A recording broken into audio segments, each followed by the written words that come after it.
was gonna take a nap, but I decided to make this little video because I realized in the video that I posted where I was explaining how my ex ruined like the first 2 years of my life, there were a lot of things that I left out because I didn't think they were important at the time, but then the more I started thinking about it, it's like, well, I should probably tell all the details anyway, just in case something doesn't make sense. Also, it's probably better for me to get it out anyway, and these two things have been bugging me. So, one of the things that I didn't mention was he was the kind of person that, like, I don't know if it was his way of encouraging me, but, like, I was 18, and 18 or 19 at the time. We'd been dating for a while, and, like, at the time he was 24, and he started college around, like late 24, 25 years old, I think. But he'd been living with his mom up until he'd been living with me, and I'd been living on my own since I was 18, so I was already ahead of him on that. But when he started, like, applying for college and getting all that stuff sorted out, he started coming down on me that I should start college and all this other stuff, but then and even now, I have no idea what I want to do for, like, a permanent career, which is why I'm just kind of staying put being a manager at McDonald's right now. Because I don't want to waste my money and my time and their time and resources, as in, like, a college that I choose, for, like, a career that maybe 2 or 3 years down the road I don't like. But his way of, I guess, encouraging me was telling me that I had no ambitions, I had no future, I had no, like, dreams or goals for myself, which really sucked to hear that. And then if you hear that, like, over and over and over again, you start to believe it, like, oh, I'm going nowhere in life. And that was another thing he said, was that I wasn't going to go anywhere in life. And, like, hearing that from somebody, and that you have no ambition and no dream and no will to change, was just like, wow, that's really shitty to hear from somebody that you're dating. And also, we would agree or disagree with stuff about, like, religion and the military, because he has different views than I do, and that's fine, like, but that should have been a red flag that, like, we weren't compatible, considering how different our views were when it came to those two things. And it's not like I ever discouraged his view or his religion or anything like that, but he would constantly berate mine. It was like, if it didn't match up with his, it was wrong, I guess. He would always double fact check me. So, like, if I said something was so, he would have to look it up to see whether or not it was true, or if I knew something was a fact, he would disagree with me anyway, say that I was wrong, and then give me his opinion, why he thought it was right, whether or not there were facts behind it. So it's like, I was never right in any conversation or argument that we had. So that got exhausting after a while, always being wrong and being told that I have no ambition for my future. Just, like, little stuff like that, sprinkled on top of all the other stuff that I already told you guys, made it a lot harder. He would also from time to time accuse me of lying about stuff, that it was just like, why would I make this up? Like, why would I risk my credibility? But it was like, for some reason, I must have not been that trustful of a person, because it was just like, he would accuse me of lying from time to time, but it was just like, certain things where you're just like, why would I lie about this? He'd always get on me about cleaning, and something that I do have to give him is, like, the first time me and him lived together, I wasn't very cleanly, but, like, I was still cleaning, but I guess it wasn't, like, cleaning to his standard of clean, so we'd always get in arguments about who was responsible for what chores, and what I needed to do and what I had to do around the house, which is bullshit. Like, I'm an adult, but whatever. Which was weird, because in this last time that we lived together, I was the one that, like, thinks super clean, and, well, I mean, I don't have to explain to you guys the messes, just look back at the vlogs, and there's plenty of them where I show you guys the mess that he left me to clean, and I would always clean it up. So I thought that was kind of ironic and funny. He definitely had a way of picking on me, too, when I was hanging out with my guy friends. Kind of like he didn't trust me, or he would, like, poke fun that I was, like, doing stuff with them or whatever, and I guess that was just rerouting the fact that he was cheating on me, if that makes any sense.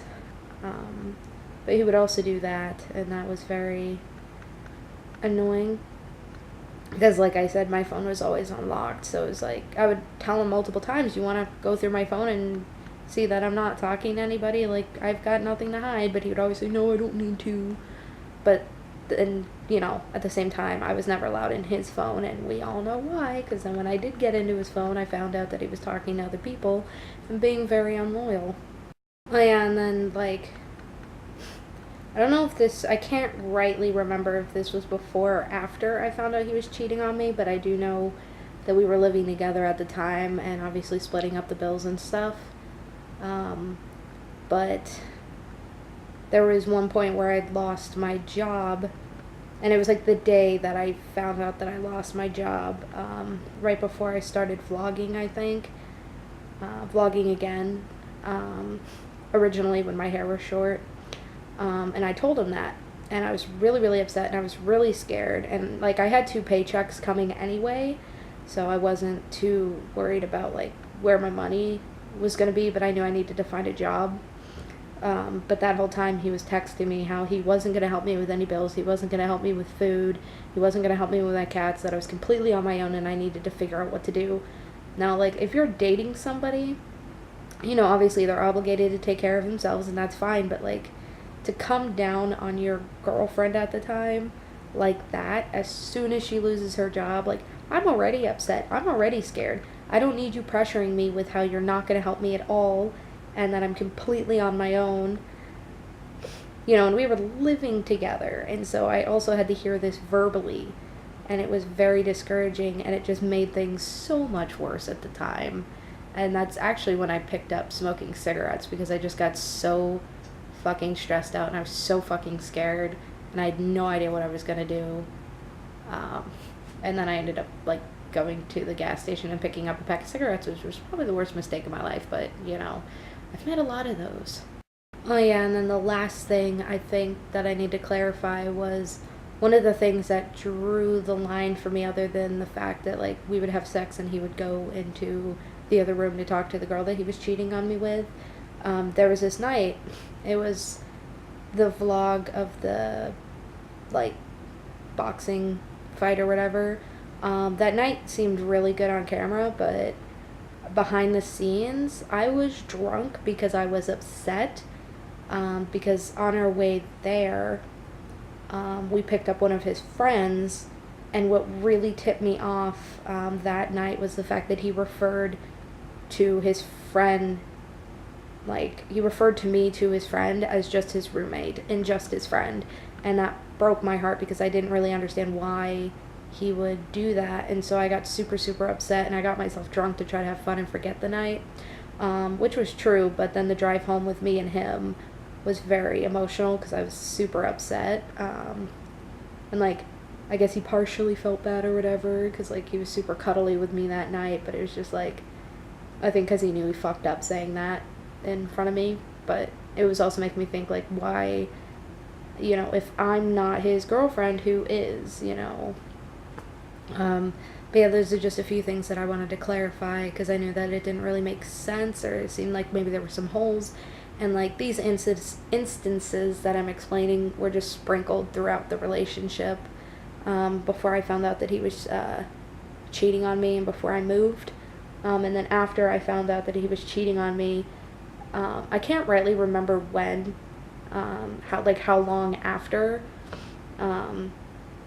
but we'd been talking about, like, how are we going to handle this, what are we going to do, like, right after I found out that he cheated on me and we broke up.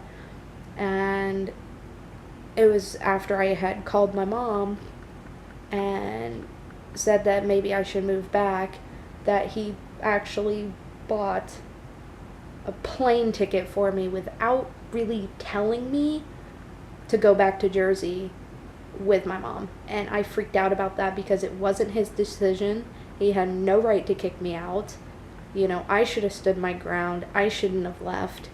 But somehow I feel like at the time I felt like he had power over me, and since he already bought the ticket, that it was set in stone. and that this is what was going to happen. And at the time, I still didn't have a job.